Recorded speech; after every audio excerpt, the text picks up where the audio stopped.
Bonjour bien-aimés dans le Seigneur. Bonjour aux bien-aimés du Seigneur. Mon peuple périt, faute de connaissance. Mon peuple périt à cause de son ignorance, dit l'Éternel des armées.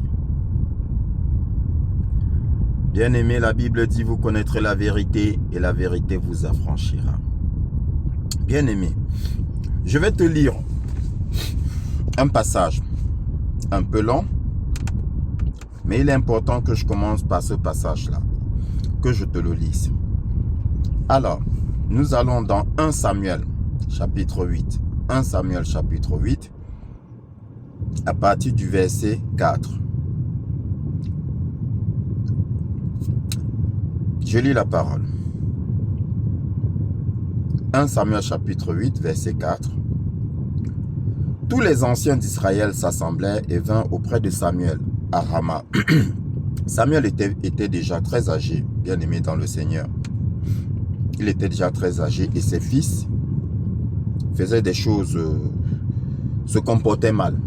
Voilà, ses fils n'ont pas suivi sa voie, ils n'ont pas suivi ses traces. Donc du coup, comme Samuel était très vieux, pour continuer à régner sur le peuple, les anciens d'Israël s'assemblaient et vinrent auprès de Samuel à Rama. Ils lui dirent, voici, tu es vieux, et tes fils ne marchent point sur tes traces. Maintenant, établis sur nous un roi pour nous juger comme il y en a chez toutes les nations. Samuel vit avec des plaisirs qu'il disait, donne-nous un roi pour nous juger.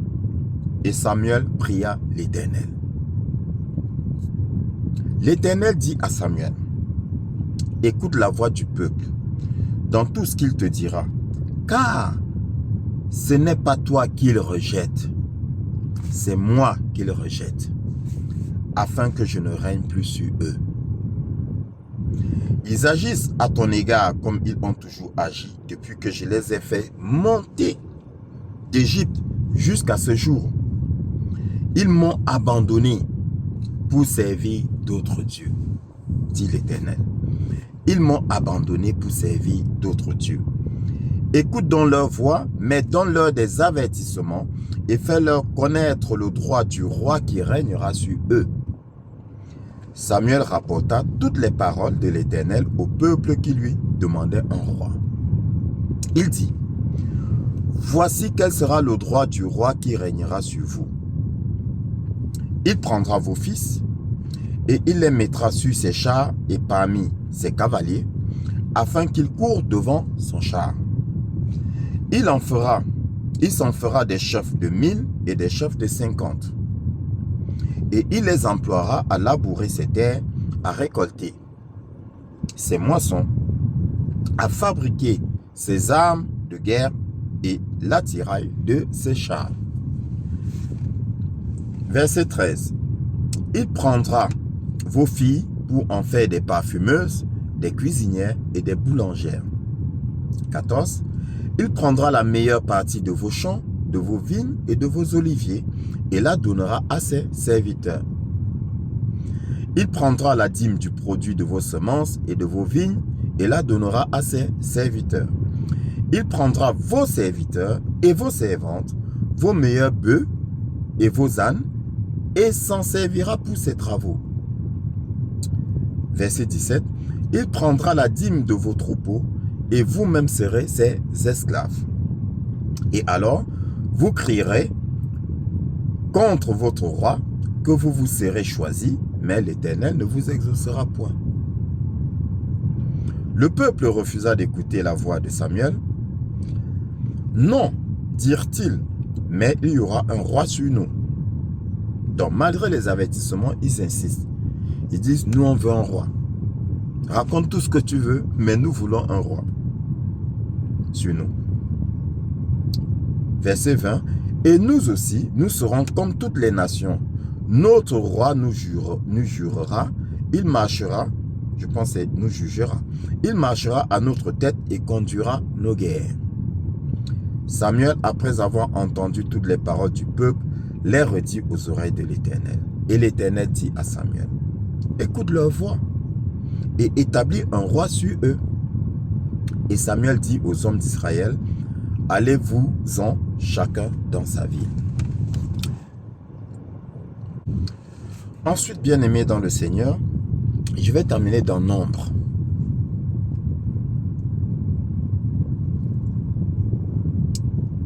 À partir du Nombre chapitre 22, Nombre chapitre 22,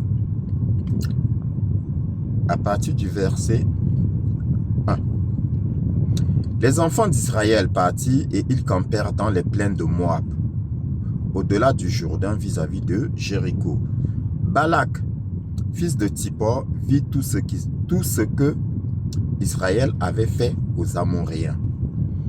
Et Moab fut très effrayé en face d'un peuple aussi nombreux. Il fut saisi de terreur en face des enfants d'Israël. Moab dit aux anciens de Madian, « Cette multitude va dévorer tout ce qui nous entoure, comme le bœuf broute la verdure des champs. » Balak, fils de Tsippor, était alors roi de Moab. Il envoya des messagers auprès de Balaam, fils de Béor, à Pétor sur le fleuve, dans le pays des fils de son peuple, afin de l'appeler et de lui dire, « Voici, un peuple est sorti d'Égypte, il couvre la surface de la terre et il habite vis-à-vis de moi. Viens, je te prie, maudis-moi ce peuple, car il est plus puissant que moi. Peut-être ainsi pourrais-je le battre et le chasserai-je du pays, car je sais que celui que tu bénis est béni et que celui que tu maudis est maudit. »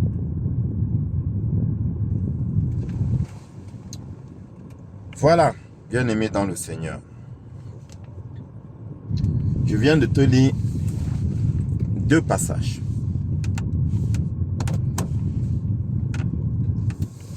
Dans le deuxième passage, tu as donc,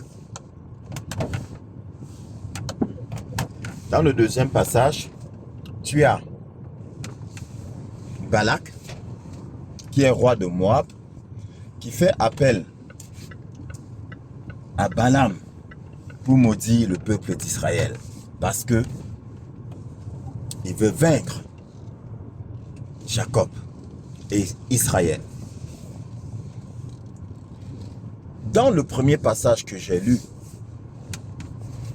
bien-aimé dans le Seigneur, tu as le peuple d'Israël qui dit à Samuel, établis un roi sur nous. Parce que en fait, le peuple ne voulait plus d'un Dieu qu'il ne voit pas. Quand Samuel est parti à interpeller, ou plutôt à invoquer l'Éternel, l'Éternel a dit à Samuel, voici ton peuple, ce n'est pas contre toi qu'il s'élève, c'est plutôt contre moi Dieu qu'il s'élève. Je leur donnerai un roi, mais donne-leur des avertissements. En résumé, le Seigneur dit, à travers les avertissements, je leur donnerai un roi qui va régner sur eux et qui va les asservir. Il fera d'eux ses esclaves. Il volera, entre guillemets, leurs biens. Il est roi, il prendra cette, mais ce sera comme du vol. Il volera leurs biens. Il va tout leur prendre. Il va prendre leurs enfants pour faire d'eux des soldats et il me les mettra au premier rang. Donc les premiers à être tués dans les guerres, ce seront leurs enfants. Il va prendre leurs filles, feront d'elles des parfumeuses, des boulangères, des cuisinières, des parfumeuses, entre guillemets des prostituées, bien-aimées dans le Seigneur. Parce que le peuple d'Israël ne voulait plus d'un Dieu qu'il ne voit pas. Le Seigneur dit, ils se sont tournés vers d'autres dieux. Ils se sont tournés vers d'autres dieux. Ok. Malgré les avertissements, le peuple d'Israël dit à Samuel, ça c'est ton problème. Nous, on veut un roi. On veut un roi. Il n'a qu'à nous juger. Il n'a qu'à faire tout ce que tu veux là. Mais nous, on veut un roi. Samuel s'est tourné vers l'Éternel. Il dit, le peuple insiste. L'Éternel a dit, écoute-les. Et donne-leur un roi. Bien-aimé dans le Seigneur. Alors, bien-aimé dans le Seigneur. Pourquoi je te dis tout ceci? Et quel est le rapport entre les deux textes que j'ai lus? Je te dis tout ceci parce que je t'ai dit, bien-aimé dans le Seigneur, que il est possible pour un roi ou, dans le cas d'espèce de nos sociétés, pour un président,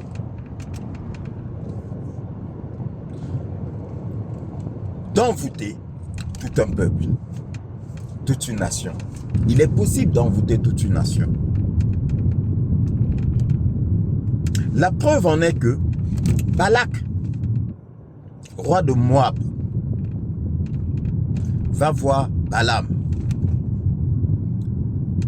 qui est présenté ici comme un devin. En fait, il n'est pas présenté comme un prophète, mais il est présenté comme quelqu'un qui a une puissance, quelqu'un qui collabore avec Dieu. Puisqu'il dit, celui que tu bénis. Balak dit à Balaam, je sais que celui que tu bénis est béni et celui que tu maudis est maudit. Donc, je veux que tu maudisses le peuple d'Israël pour que je puisse le vaincre. Et bien aimé, je t'ai fait un enseignement dans lequel je t'ai parlé de cela. Et d'ailleurs, c'est toujours suite à cela que le Seigneur a dit l'enchantement, la divination n'aura aucun effet sur Israël, ni l'enchantement sur Jacob. Bien aimé dans le Seigneur, ou l'inverse, fais tes recherches. Donc, pour dire quoi? Pour dire que le Seigneur dit à Balaam, n'essaye même pas de maudire ce peuple, c'est mon peuple. N'essaye pas de le maudire. Parce que je l'ai béni. Et c'est pourquoi Balaam va dire à Balak que Jacob est béni. Et je ne saurais maudire celui que Dieu a béni. Je ne saurais maudire celui que Dieu a béni. Bien-aimé dans le Seigneur. C'est juste pour attirer ton attention et te dire que il est possible de maudire, d'enchanter, d'envoûter tout un peuple. C'est possible. Sinon, la Bible ne ferait pas état de cela, puisque dans tous les cas, Balaam était prêt à le faire. Mais c'est le Seigneur qui s'est interposé. Donc, il est possible. Donc, il y a des cas où le Seigneur ne s'interpose pas. Bien-aimé dans le Seigneur. Il y a des cas où le Seigneur ne s'interpose pas. Donc, du coup, fort de cela, vous avez beaucoup de dirigeants qui usent de l'envoûtement, qui envoûtent leur peuple. Et vous allez voir ce peuple-là fonctionner comme de vrais moutons.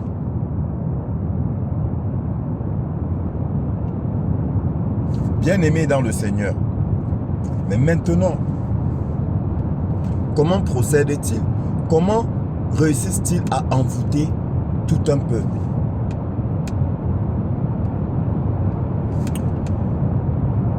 Tu vas remarquer que quand Balak a demandé à Balaam de maudire le peuple, maudire Israël, qu'est-ce qui s'est passé? Dieu a dit à Balaam, n'ose pas le faire. Dieu a refusé. Bien-aimé, un peu plus loin dans la Bible, on te dit toute autorité vient de Dieu. Toute autorité vient de Dieu. Quand le peuple d'Israël, ce même peuple, est parti voir Samuel pour dire à Samuel, nous voulons un roi. Cette fois-ci, qu'est-ce que le Seigneur a fait? Le Seigneur a dit, donne-leur un roi. Mais ce roi-là,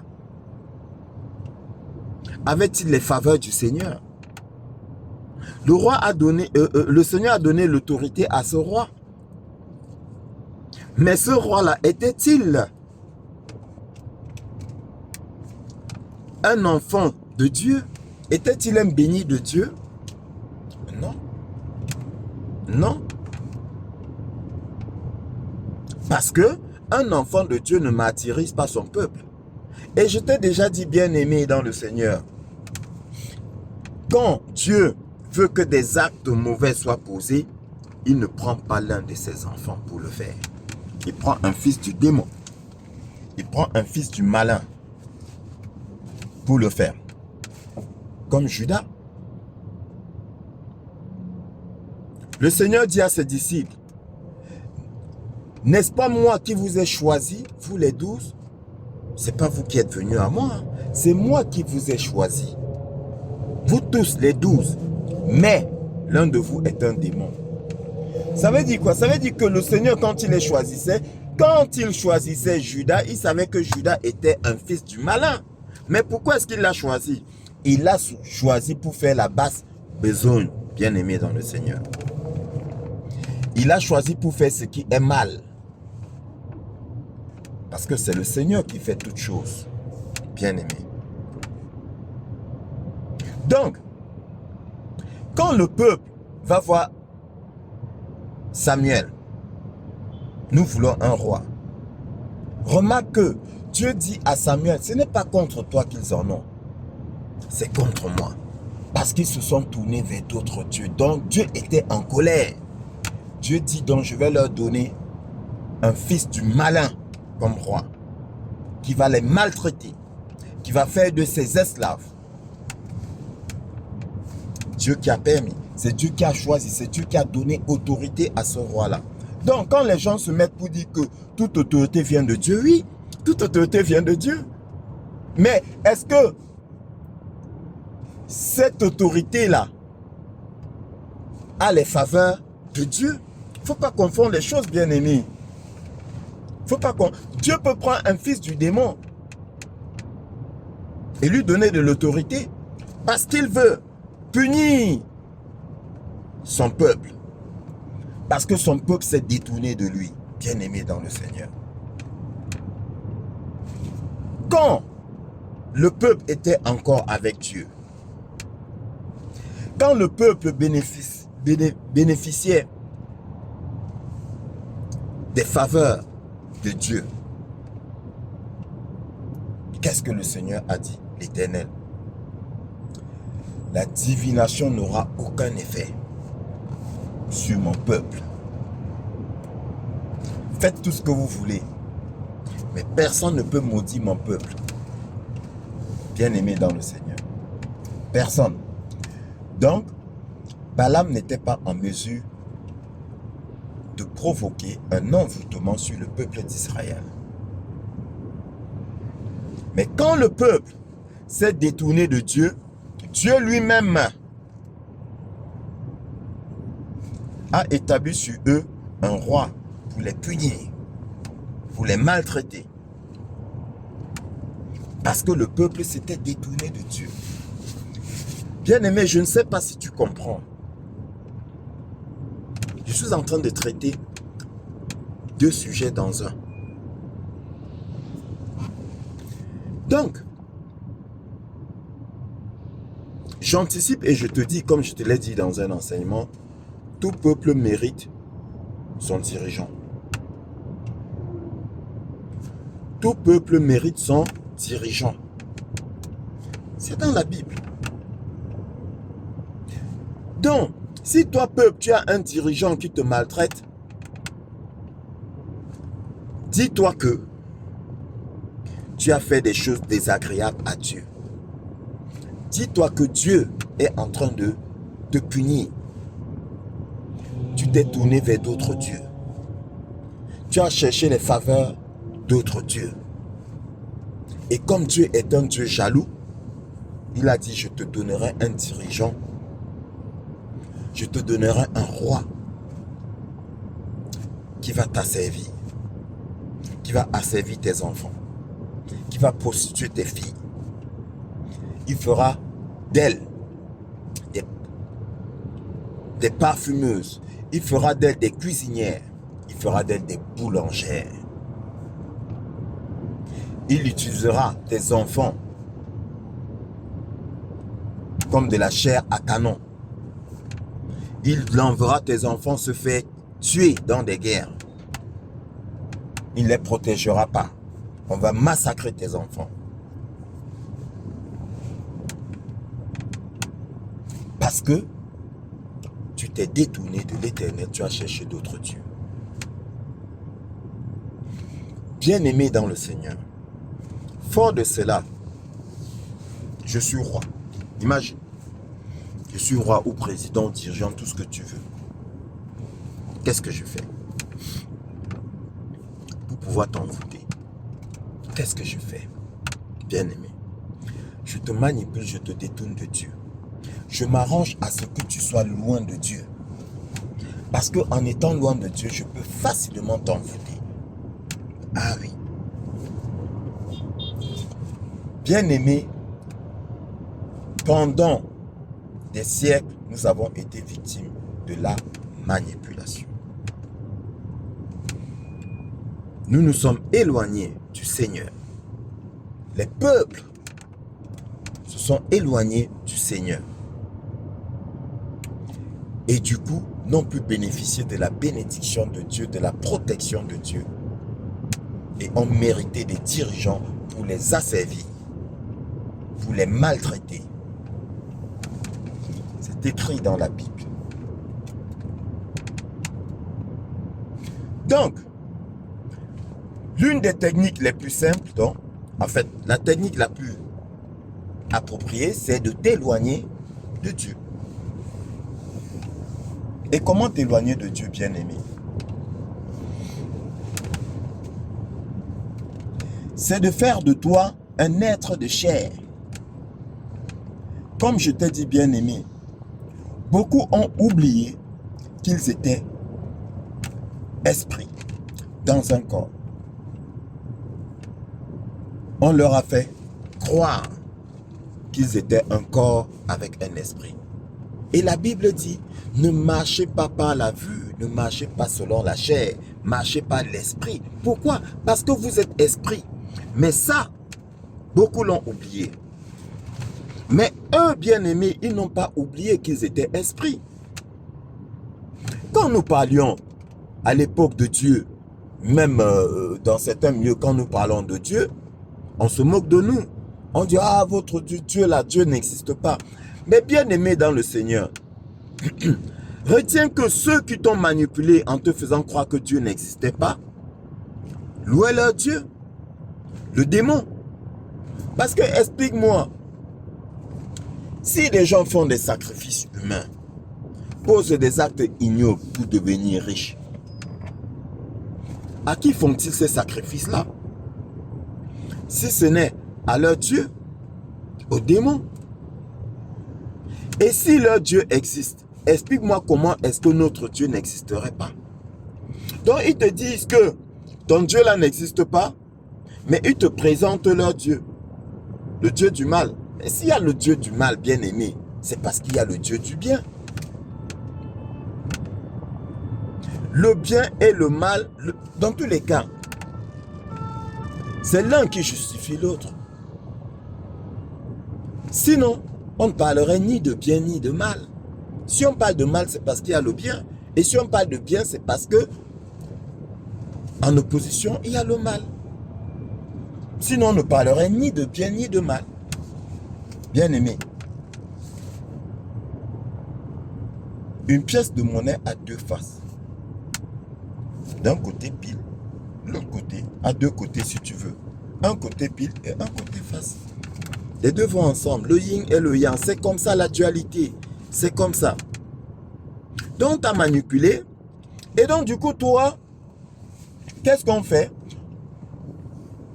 On te fait sortir de ton esprit que tu es issu d'un Dieu de l'univers, que tu es issu d'un Dieu qui est lui-même esprit et qui t'a fait à son image.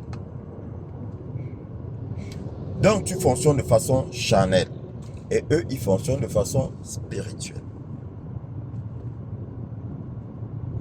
Ils te combattent dans le spirituel, dans les lieux célestes. Mais toi, tu ne connais même pas l'existence des lieux célestes. Non, tu sais que tu es sur terre, voilà, tu te lèves le matin, tu vas travailler, tu manges, tu bois, tu festoies ou tu pleures. Mais tu fonctionnes dans le terrestre et tu ne connais que le terrestre. Parce qu'ils se sont arrangés pour que tu ne connaisses pas le céleste. Et même la Bible qui vient te rappeler que tu es un être divin, même la Bible qui vient te rappeler que tu es esprit à l'image de Dieu, ils vont dire quoi? C'est eux-mêmes qui vont mettre dans ton esprit que la Bible a été écrite par les Occidentaux. Donc la Bible c'est un mensonge. La Bible a été faite pour manipuler les peuples. Eux-mêmes ils te disent ça. Et toi, tu adhères. Oui. Et toi, tu adhères. Mais si la Bible a été écrite, donc, par eux là, pour te manipuler, pourquoi donc combattent-ils la Bible? Pourquoi donc, quand maintenant toi, tu t'intéresses en profondeur à la Bible, ils veulent encore te faire croire que la Bible est fausse? Si la Bible ne représentait pas un danger, ils te laisseraient tranquille. Vas-y, étudie ta Bible comme tu veux. Non, en fait, comme je l'ai dit, ils ont pris la Bible, la vérité, ils t'ont présenté la vérité. Après maintenant, ils se sont arrangés pour que tu ne lises pas la vérité. Ou plutôt une partie de la vérité. Et ils se sont arrangés à polluer cette vérité-là. Pour que tu n'aies pas accès à la vérité pure.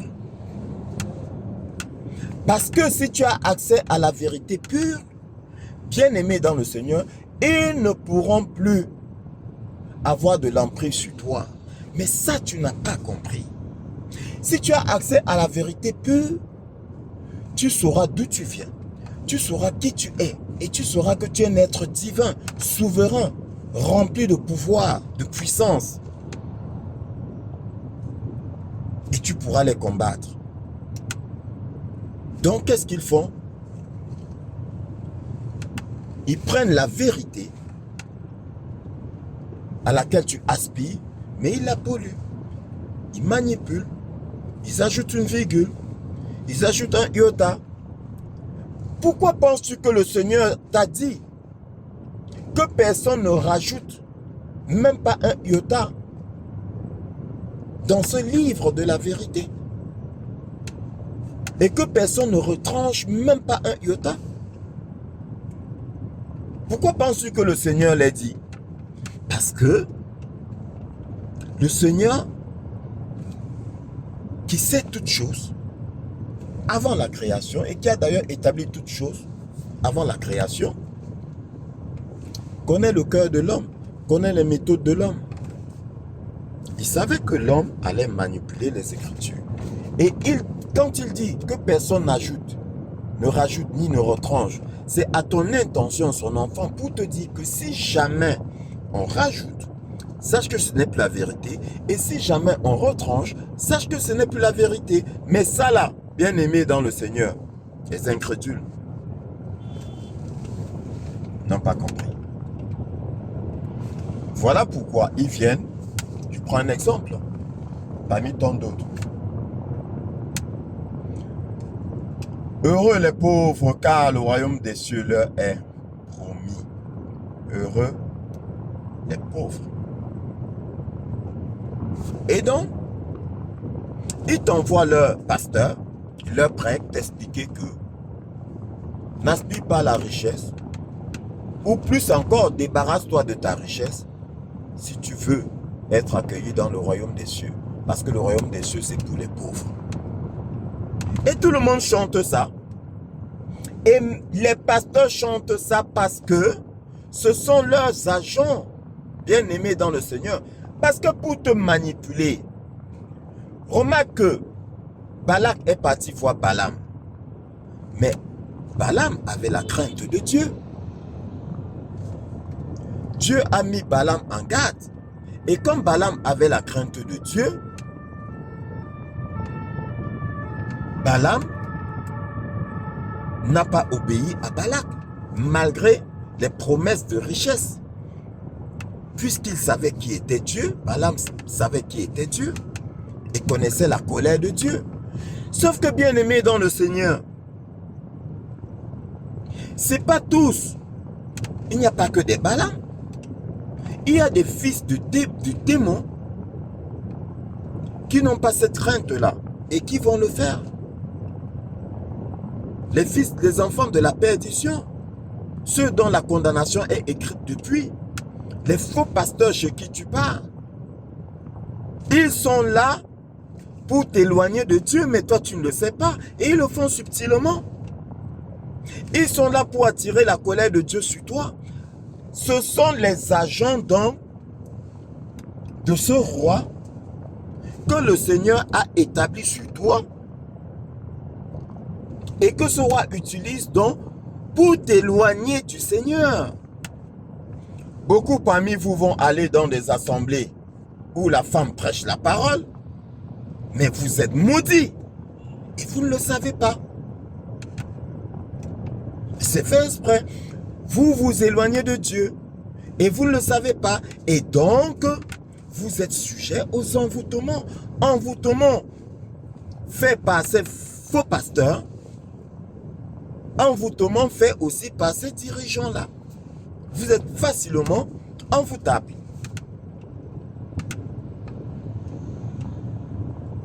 Oui. Heureux les pauvres, car le royaume des cieux leur est promis. Aucun pasteur ne se met devant vous pour dire attention, c'est faux, le Seigneur n'a jamais dit cela. Oui, parce que le Seigneur n'a jamais dit cela. Vous voyez dans la manipulation, là ils ont enlevé quelque chose dans la vérité, dans cette parole de vérité, et ils te l'ont présenté. Et toi tu as dit Amen, sans aller vérifier. Tu as dit Amen.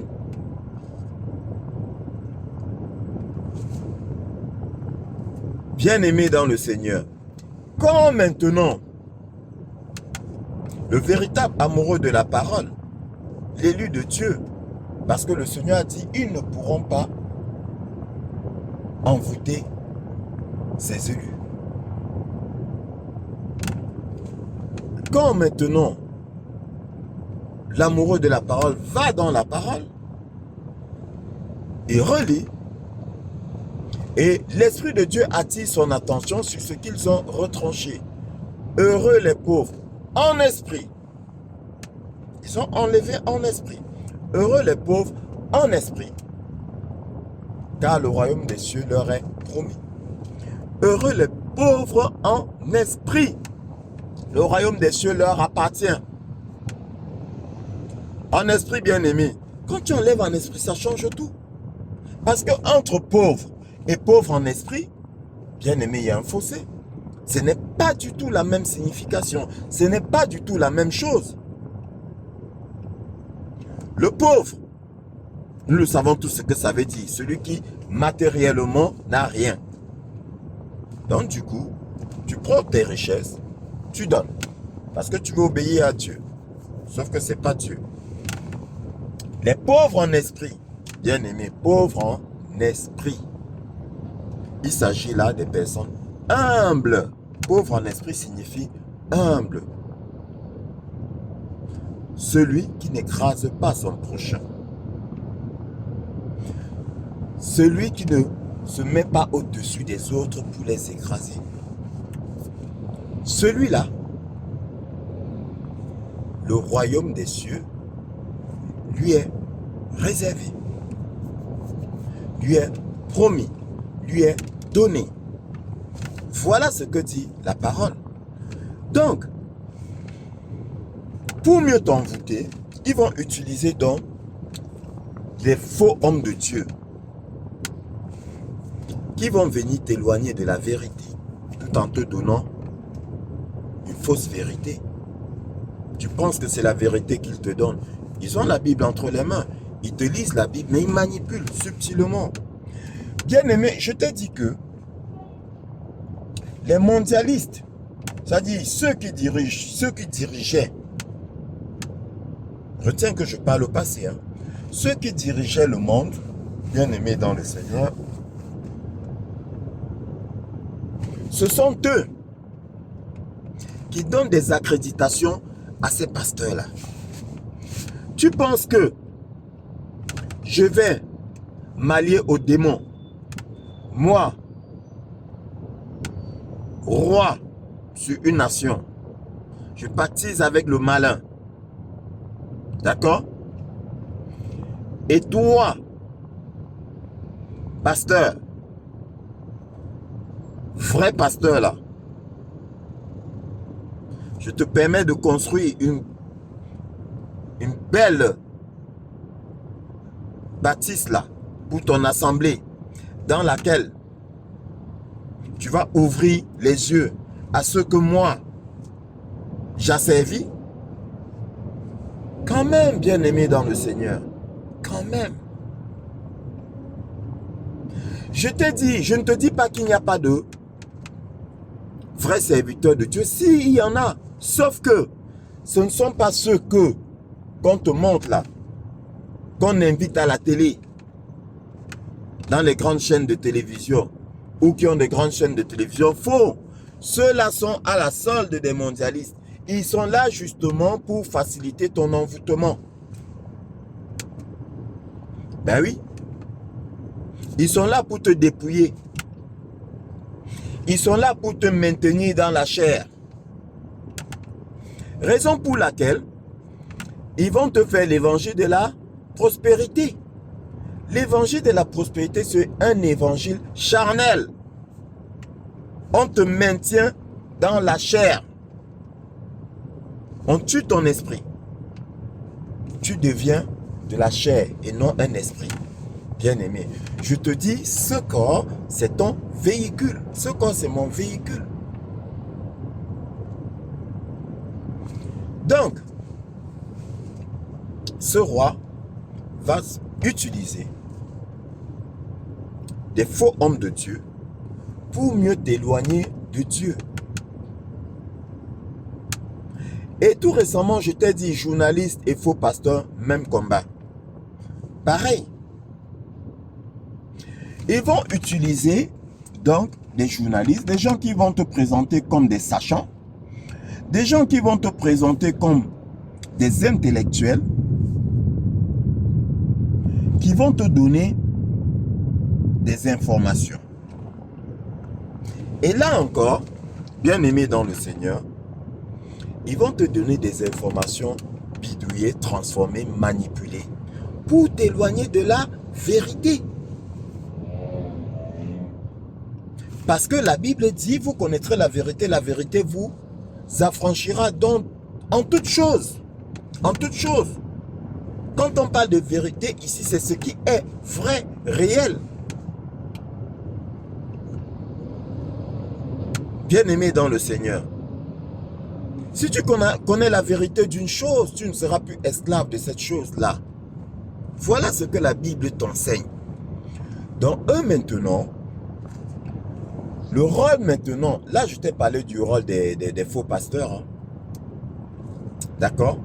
C'est de t'éloigner, de faire de toi un être charnel. Maintenant, le rôle des journalistes va être de manipuler l'actualité et de te présenter un tableau inquiétant, sombre, insérer en toi la peur, l'anxiété. Et je t'ai dit dans l'un de mes enseignements bien-aimés dans le Seigneur, la peur, c'est le terrain favori du malin. Celui qui a peur est sur des basses vibrations et donc accessible aux fils du démon, aux marabouts, aux enchanteurs, tout ce monde-là. Tu deviens vulnérable, c'est-à-dire que tu es sans défense. La peur, l'anxiété, la tristesse. Bien-aimé dans le Seigneur. Les journalistes là, leur rôle va être aussi de t'éloigner de la vérité, de te mentir, de te présenter ce qui est mal comme étant bien et ce qui est bien comme étant mal. Ils vont te présenter ça. Ils vont mettre subtilement des pensées dans ton esprit. Comme depuis des années, il y a des émissions télé dans lesquelles ils invitent des pédophiles, voire des pédocriminels même, qui vont te dire, oui, le consentement de l'enfant, on te parle du consentement de l'enfant, on te présente de, comment je vais dire ça? Ils vont te dire que non, en fait, le pédophile, ce n'est pas quelqu'un de méchant, c'est quelqu'un qui aime les enfants, voilà. Et ils vont te faire croire que même un enfant peut adhérer, même un enfant. Aujourd'hui, on te parle du consentement de l'enfant. Comment est-ce qu'un enfant peut consentir? Mais ça là, ils insèrent ça dans ton esprit, subtilement, tout doucement, à petite dose, à petite dose, à petite dose, comme un peu les dessins animés que les enfants regardent, d'accord, dans lesquels il y a des images subliminales, ok, qui s'insèrent dans l'esprit de l'enfant et l'enfant accepte certaines choses. Voilà. On va te montrer deux hommes ou encore deux êtres vivants de même nature qui s'amouragent et ça devient normal. Ça devient normal. Et au final, c'est toi, le normal, qui devient anormal. C'est toi, le normal, qui devient problématique. Ça, c'est le rôle des journalistes. Celui qui va combattre pour des bonnes valeurs, on va te le présenter comme un démon, comme un méchant, comme un mauvais, et toi, tu vas suivre. Il te manipule et tu suis. Et donc, tu es contre celui-là. Tu es contre Samuel. Ignorant que, en fait, ce n'est pas contre Samuel que tu es.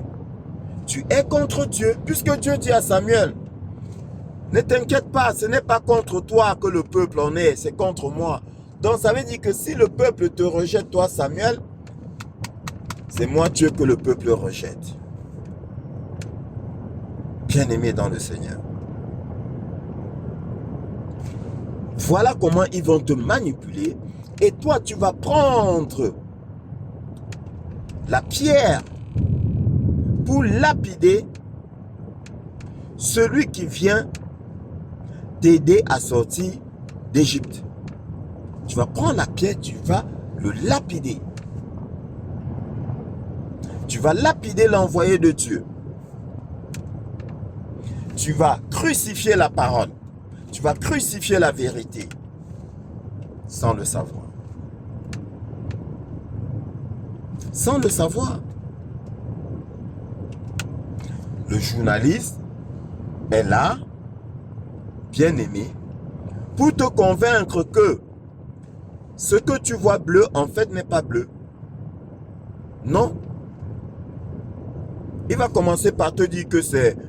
Non, c'est plutôt un vert bleuté. Il va te dire c'est un vert bleuté, par exemple, pour finalement te convaincre que c'est un vert.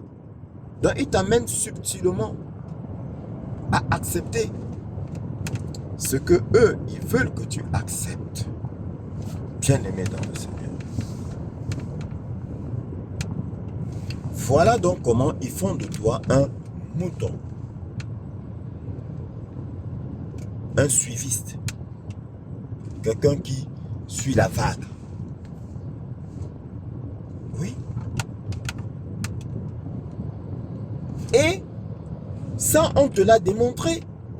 Remarque qu'avec l'histoire de la soi-disant pandémie tout dernièrement qui n'était autre qu'une pandémie,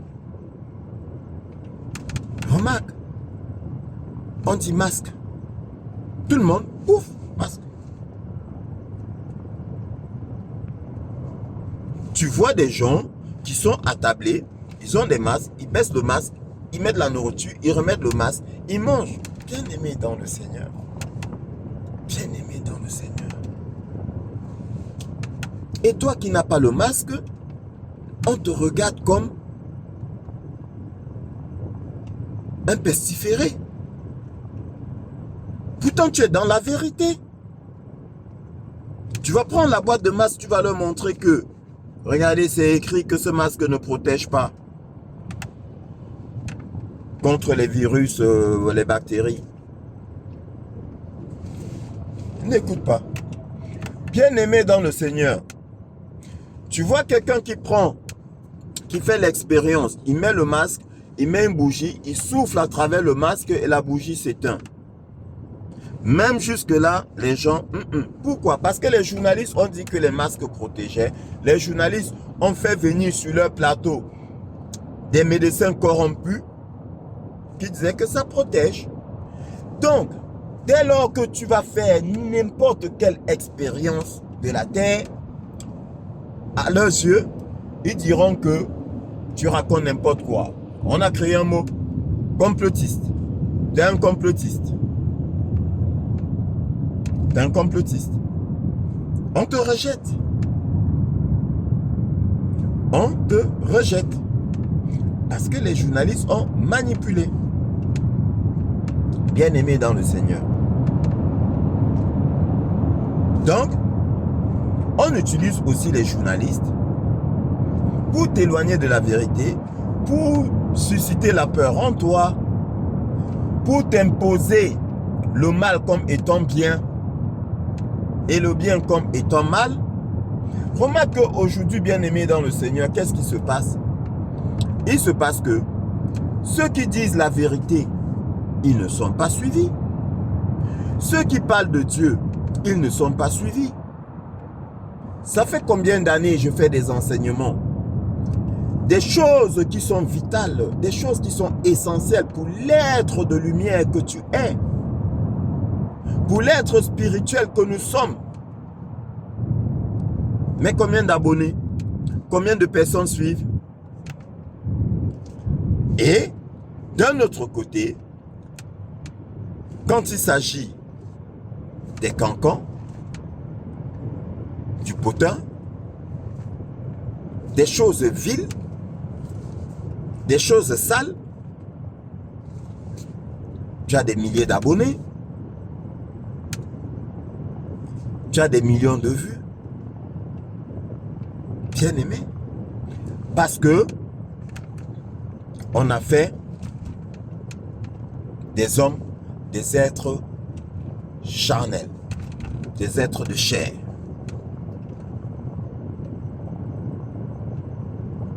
Ils ont oublié que Dieu les avait créés à son image, esprit. Et ensuite, il les avait mis dans un véhicule, le corps. Mais ça là, tu vas expliquer. On va te prendre pour un fou.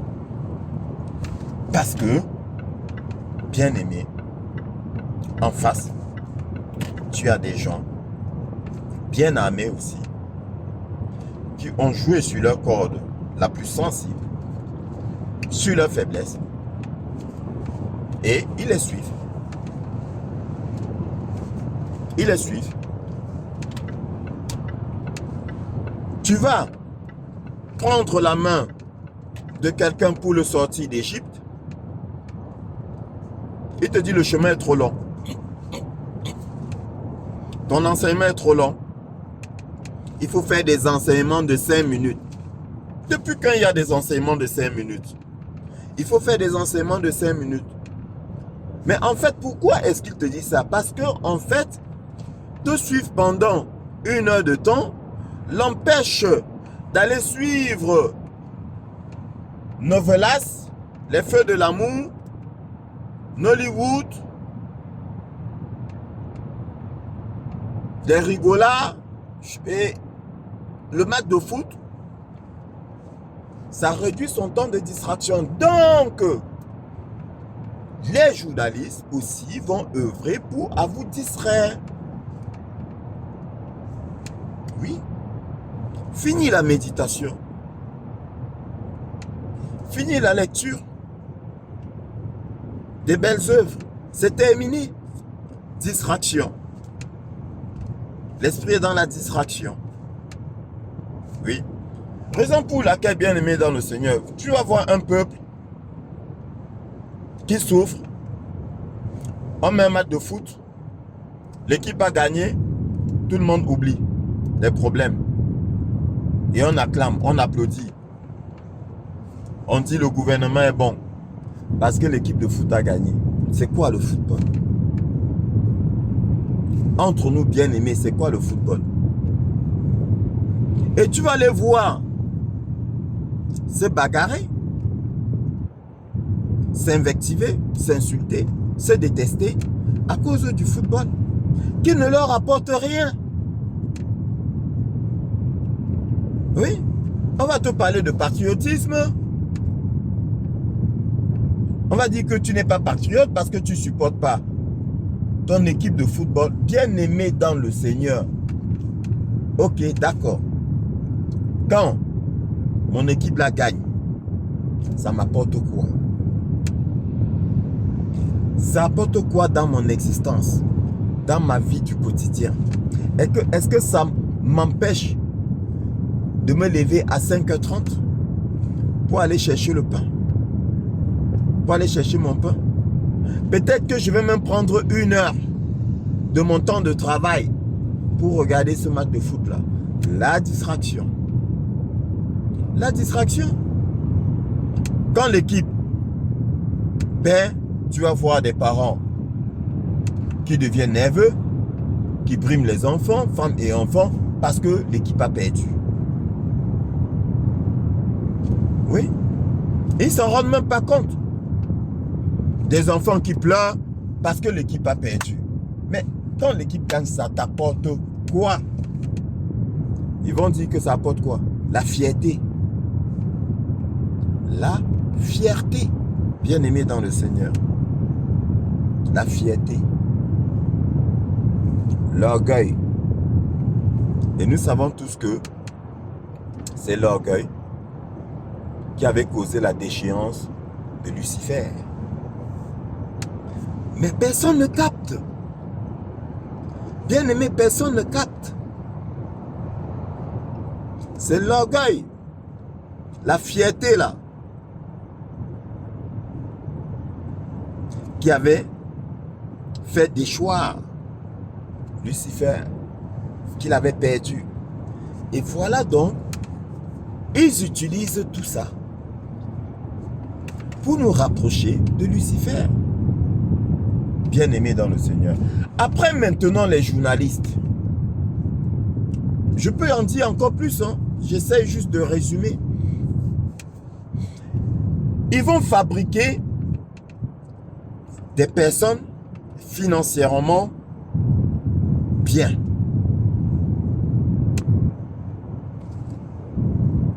Qui vont être dans des sectes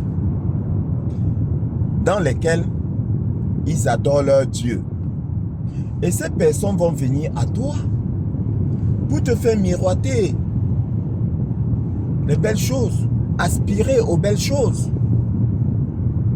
Parce que on t'a fait comprendre que la bénédiction, c'est le matériel.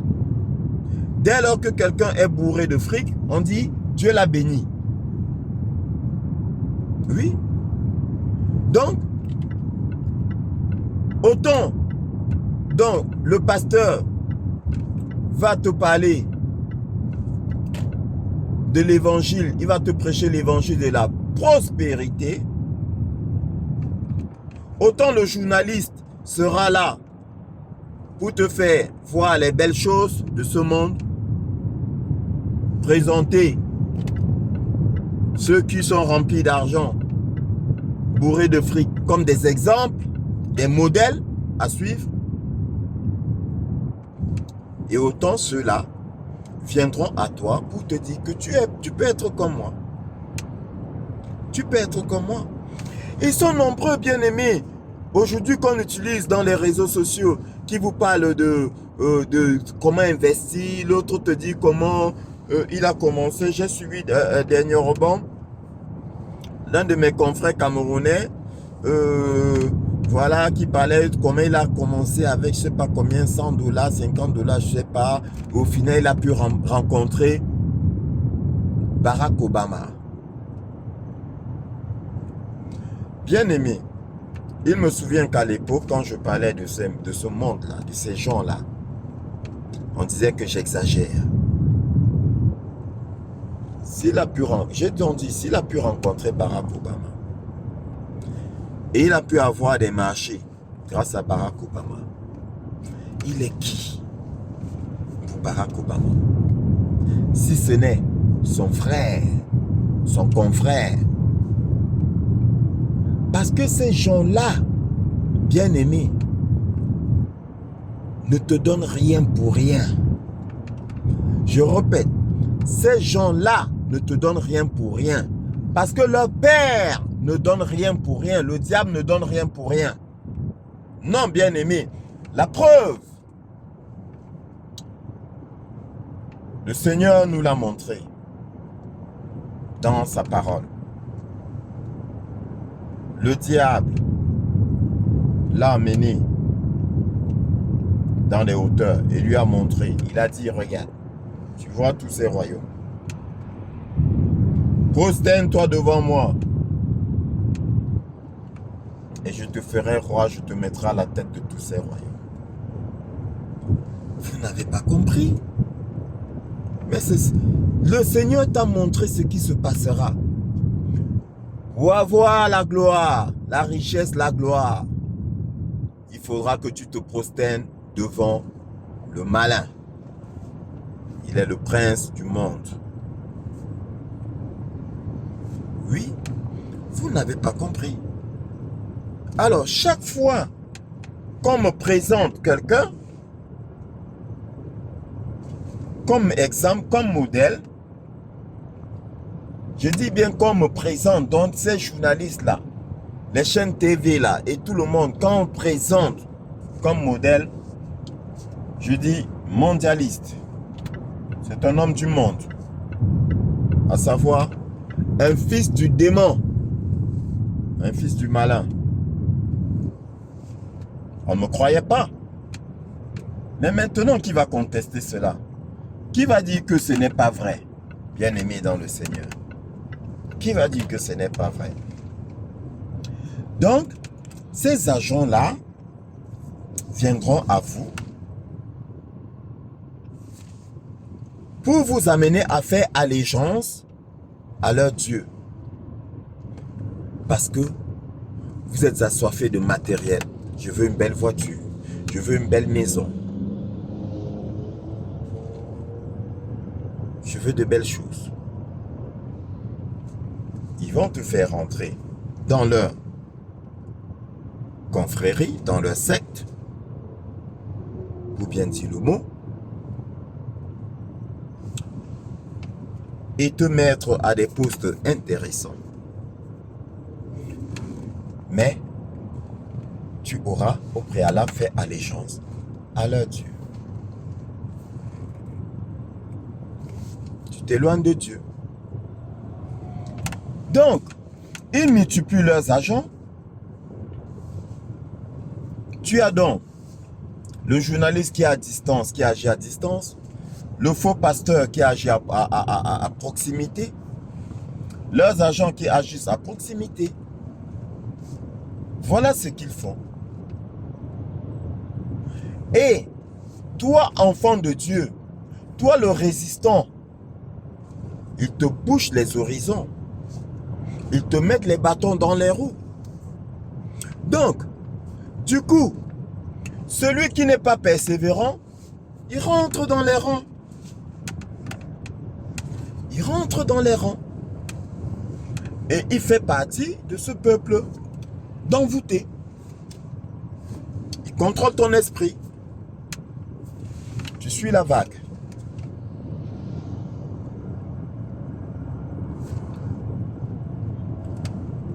Mais malgré tout, il reste ceux qui résistent, qui persévèrent. Et le Seigneur dit que ceux qui auront persévéré recevront leur récompense dans le siècle présent. Mais ça là, les faux pasteurs ne te prêchent pas ça. Non. Non. Oui, je vois il y a certains qui me diront que, ben si, quand même, ils le disent. Non. Bien aimé, tu penses qu'ils te le disent. Ils le disent, certes, mais avant de le dire, qu'est-ce qu'ils font? Ils prêchent l'évangile de la prospérité. Donc ça dit que d'un côté, on te fait aspirer aux belles choses et d'un autre côté, on te dit persévère. Donc ça dit que on te presse lentement. On te dit sois patient, mais en même temps, dépêche-toi. Presse-toi. Voilà ce qu'ils font. C'est subtil. Bien-aimé dans le Seigneur, c'est subtil. La preuve en est que aujourd'hui, quand quelqu'un vient vers le serviteur de Dieu que je suis, ou vers l'un de mes confrères, véritable serviteur du Dieu vivant, du Seigneur, de notre merveilleux Seigneur Jésus-Christ, parce qu'il est dans la détresse, parce qu'il est dans le besoin, et qu'on se donne la peine de lui donner, de lui offrir, plutôt, de lui présenter plutôt, excuse-moi, de lui présenter le royaume des cieux, bien-aimé dans le Seigneur, il s'impatiente. Il s'impatiente. Mais je suis malade. Toi, au lieu de prier pour moi pour que je guérisse instantanément, tu me prêches la parole. La parole va m'amener où? Mais j'ai faim. J'ai soif de richesse. Je veux un travail. Et toi, tu viens me prêcher la parole, mais ce n'est pas de ça dont j'ai besoin d'un travail. Bien-aimés, voilà leur pensée. Voilà leur pensée. Comme ma soeur, je t'ai dit dans l'un de mes enseignements, comme ma soeur bien-aimée qui m'a attristé. Je suis allé chez elle,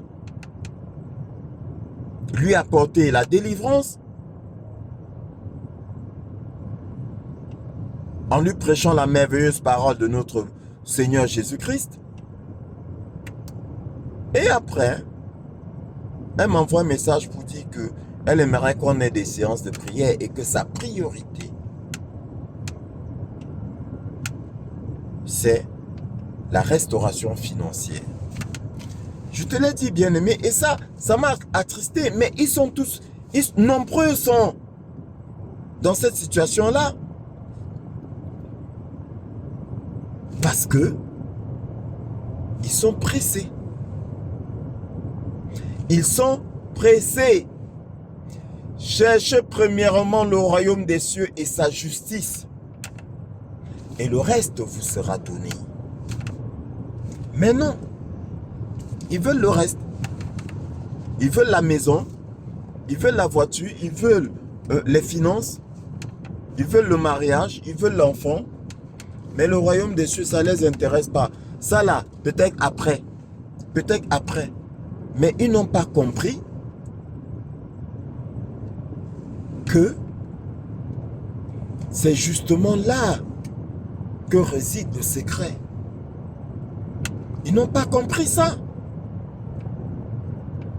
Ils n'ont pas compris que dès lors que tu as le royaume des cieux, le reste là,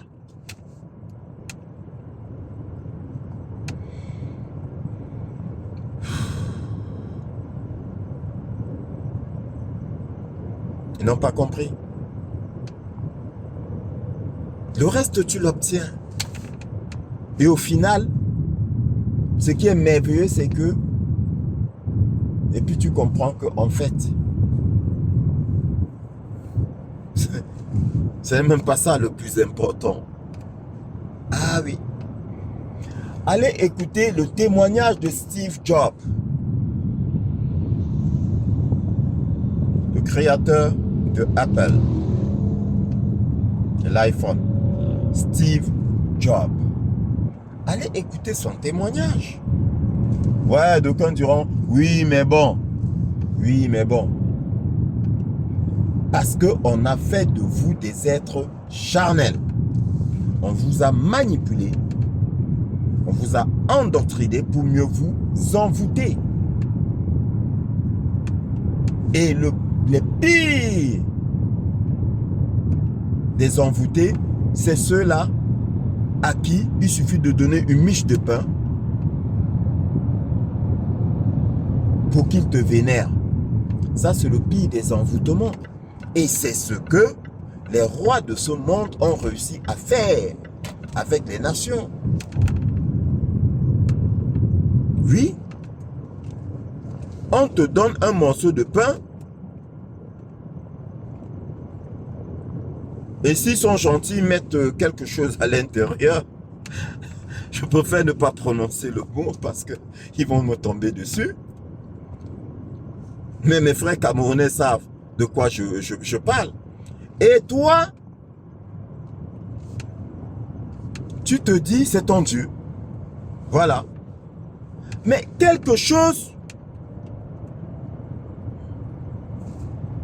qui va faire quoi? 30 minutes dans ton ventre? Tu es prêt à vendre femmes et enfants. Tu vas les voir se battre pour des bouts de pain parce qu'on les a envoûtés. Bien aimés, on les a envoûtés. On les a envoûtés. Ils ne voient que l'instant présent là. Cette miche de pain là. Le temps d'un instant. Ils vont vénérer celui qui leur a donné la miche de pain. Alors que celui qui leur a donné la miche de pain, c'est le même là qui leur a volé toute leur richesse. Samuel, le Seigneur dit, le roi là, leur prendra tout. Il prélèvera leur dîme, il leur prendra tout, il prendra même leurs servants et leurs servantes. Il les arrachera même, il leur prendra tout, c'est écrit. C'est le même là. Mais celui qui vient te faire sortir d'Égypte, tu le lapides. Parce que tu es envoûté. Bien-aimé dans le Seigneur, on peut envoûter tout un peuple. Et beaucoup de nations ont été envoûtées. Bien-aimé. Et ça m'amuse aujourd'hui quand je vois des soi-disant intellectuels qui disent qu'il faut, quand un peuple est martyrisé, il faut qu'il sorte, il faut qu'il se révolte. Maintenant, je suis d'accord, il faut se révolter. Mais comment est-ce qu'on se révolte? Comment est-ce qu'on se révolte? Les solutions qu'il propose, c'est quoi? Bien aimé, des solutions charnelles. L'apôtre Paul dit dans Éphésiens chapitre 6 verset 12, car nous n'avons pas à lutter contre la chair et le sang, mais contre les esprits méchants, les esprits mauvais dans les lieux célestes. Bien-aimé, comment peux-tu demander à un peuple envoûté de combattre?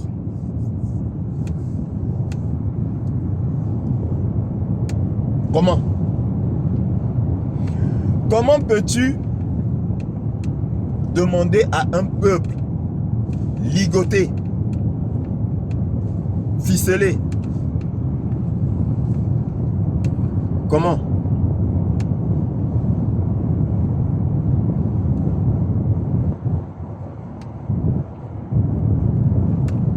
Ils sont envoûtés. C'est comme si, je t'ai pris l'exemple, de façon individuelle, c'est comme si tu as une femme, ou vice versa, hein, qui a été envoûtée par son compagnon. Et tu dis, oui, mais elle n'a qu'à se révolter. Oui, mais elle n'a qu'à sortir de là. Pourquoi elle accepte? Pourquoi ci? Pourquoi ça? Mais bien aimé, c'est toi l'insensé. Parce que tu connais rien à l'envoûtement. Tu ne connais rien à l'envoûtement. Parce que je te répète, pour t'envoûter, on t'éloigne de Dieu. On n'envoûte pas quelqu'un qui aime Dieu. On n'envoûte pas quelqu'un qui est avec Dieu. Ce n'est pas possible. On peut réussir le temps d'un instant, le temps qu'il retrouve son esprit, ses esprits, parce que, bien-aimé dans le Seigneur, il a la protection divine. Il peut tomber, mais il va se relever. Mais celui qui n'est pas avec Dieu, on peut l'envoûter des années. Faites tout ce que vous voulez. Tant que vous n'allez pas procéder à un désenvoûtement, bien-aimé dans le Seigneur, vous ne pourrez rien faire. Vous n'obtiendrez rien de cette personne-là. Une femme qui est envoûtée, bien-aimé, il faut la désenvoûter pour qu'elle sorte de là. Un homme qui est envoûté, il faut le désenvoûter pour qu'il sorte de là. Et il y a des envoûtements où le désenvoûtement ne peut pas être automatique, c'est-à-dire que ça ne peut pas être, il n'y a pas d'auto-désenvoûtement, je veux dire. C'est-à-dire que pour que s'attendre à ce que le mec se désenvoûte lui-même, c'est impossible. Il faut une force extérieure pour réussir à le faire. Ça veut dire quoi? Pour être bref, mais je vais revenir là-dessus, bien aimé dans le Seigneur, parce que je vais mettre un thème à cet enseignement, mais je reviendrai sur par la suite avec des explications un peu plus profondes. Ça veut dire que un peuple qui a été envoûté, bien aimé dans le Seigneur, il faut une intervention divine. Je répète, un peuple qui a été envoûté, il faut une intervention divine. Et l'intervention divine proviendra du fait que ceux-là qui ont échappé à l'envoûtement, bien aimés, à force d'œuvrer, d'invoquer le Seigneur, d'aimer le Seigneur, d'implorer le Seigneur et de désenvoûter de façon individuelle chaque membre du troupeau, à force, le désenvoûtement, l'intervention divine va se faire. Mais maintenant, bien-aimés dans le Seigneur, cela va provoquer, je dis bien provoquer l'intervention divine, mais qui viendra d'où? Qui viendra de l'extérieur. Et comment? Qui viendra de la neutralisation des envoûteurs. Je ne sais pas si je me fais comprendre. C'est-à-dire que ceux-là qui ont envoûté le peuple vont être neutralisés ou encore leur patron. Parce que, faut pas croire, bien-aimé, à la tête d'un peuple, il y a un dirigeant. Mais au-dessus de ce dirigeant-là, il y a une force, il y a une puissance qui veille à ce qu'il soit là, intouchable. Quel que soit ce que vous allez faire, vous le peuple, quel que soit ce que vous allez faire, il sera là. Ou encore, ou alors, quand vous pensez que, en marchant, en revendiquant, ça porte ses fruits, qu'est-ce qu'ils vont faire? Très simple. On l'enlève, on remet un autre. Qui agit toujours pour l'intérêt de la puissance au-dessus. Des mondialistes. Les mondialistes qui dirigeaient le monde. Dès que vous révoltez un peu trop là, qu'est-ce qu'on fait? Bah, on fait semblant de vous écouter. Et on met encore un autre roi qui va vous asservir de façon différente, mais qui va vous asservir. Le résultat sera le même. Même si, dans ton assiette, au lieu d'un féculent, il y aura maintenant deux féculents, le résultat sera le même. Oui, bien-aimé dans le Seigneur. Si j'augmente ton revenu et j'augmente les prix sur le marché, qu'est-ce que je fais? Rien du tout. Le résultat sera le même. Bien-aimé dans le Seigneur. On présente le cas du Mali, le peuple malien. Le peuple malien a fait quoi? Je n'ai rien contre le peuple malien. Le peuple malien n'a rien fait. Non, pas du tout. Bien-aimé dans le Seigneur, retenez que si la tête du serpent n'avait pas été coupée, ceux-là qui ont fait le coup d'État au Mali, ils ne seraient plus là. On les aurait éjectés d'une façon ou d'une autre. Pourquoi la France a quitté le Mali? Pourquoi la France a quitté l'Afrique? Vous pensez que c'est parce que les Africains se sont révoltés? Non. Non. Parce que les mondialistes, ceux du monde, qui avaient la puissance de Satan, ont été neutralisés. Aussi simple que ça. Ils ont été neutralisés. Parce que sinon, bien aimé, ils auraient trouvé un subterfuge pour vous manipuler encore. La tête du serpent a été coupée. Maintenant, il y a des poches de résistance. Mais tout ça là va être balayé. Tout ça là va être balayé. Mais je vais te dire, le Seigneur dit, ne touchez pas à mes oins. Ils ont commis une erreur fatale. Ils ont touché aux oins de Dieu.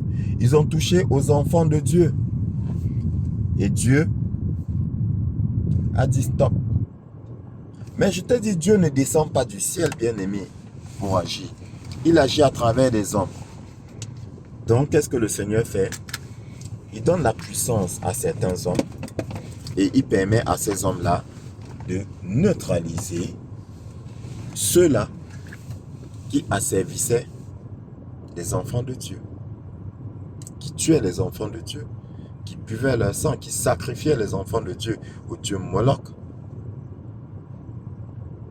Aussi simple que ça. Bien aimé, on peut envoûter tout un pays.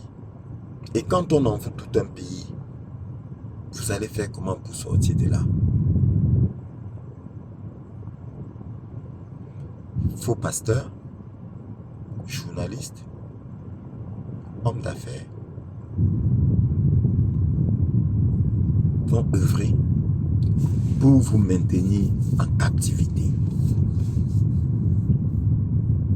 L'exhortation aujourd'hui, depuis quelques années, c'est de vous rappeler, de nous rappeler que nous sommes esprits dans un corps. Et nous devons marcher par l'esprit. Nous devons aspirer aux choses de l'esprit. Bien-aimés, en priorité. En priorité. Parce que dans tous les cas, c'est ce qui est établi dans les cieux. C'est ce qui est validé dans les cieux qui est effectif sur terre. Je répète, c'est ce qui est validé dans les cieux. C'est ce qui est établi dans les cieux.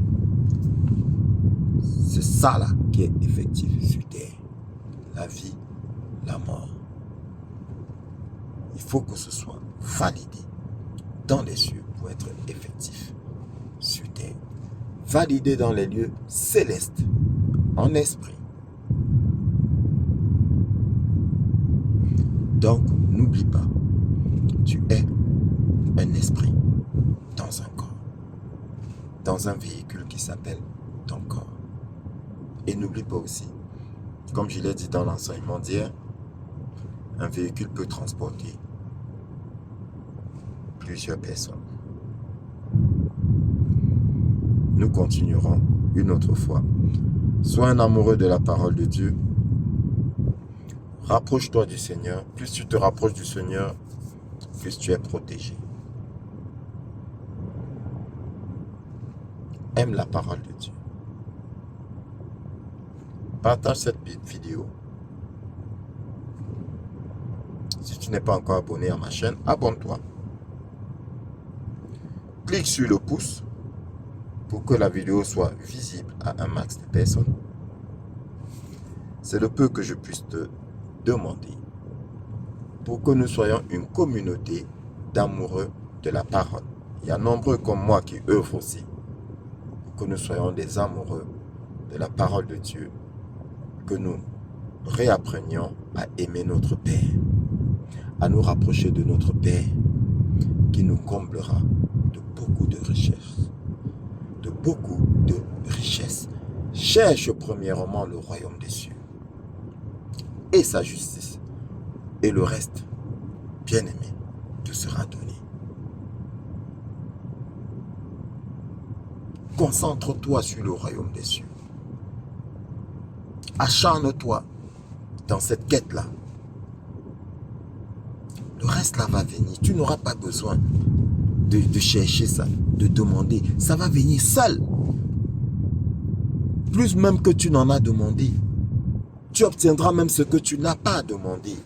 Parce que ton Père qui est dans les cieux, il sait ce dont tu as besoin. C'est ce qui est écrit. Arrête de te faire manipuler par ces hommes charnels là. C'est ce qui est écrit. Concentre-toi sur ta quête de Dieu. Ta quête de la vérité et de la justice. Bien-aimé, et le reste, je dis, tu l'obtiendras. Sans demander, sans chercher, tu l'obtiendras. Comment? Là n'est pas le problème. Mais tu l'obtiendras. Et ça là, ça s'appelle la foi. Mais en attendant, contente-toi de ce que tu as. Que le Seigneur te bénisse, bien-aimé dans le Seigneur. N'oublie pas, abonne-toi, partage et clique sur le pouce pour dire que tu as aimé. À bientôt.